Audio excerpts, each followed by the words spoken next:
Hi guys, good morning. Paliguan na natin ating inahin.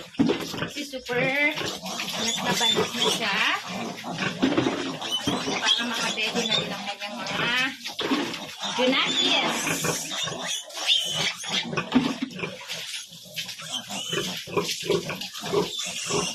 Masarap siya. After 5 days, ngayon lang ulit siya ready mag-iba. Over na si Halipa. Lalandi ulit yan.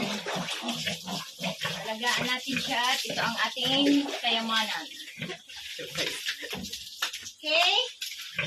Kaya dapat tayo ay hindi masipag sa pag-aalaga ng mga baboy. May play, ano mo daw? Off mo daw. Ano? Sabi ka.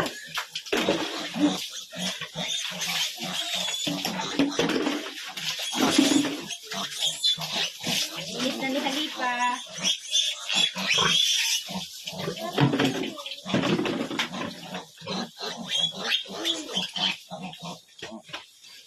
Bye.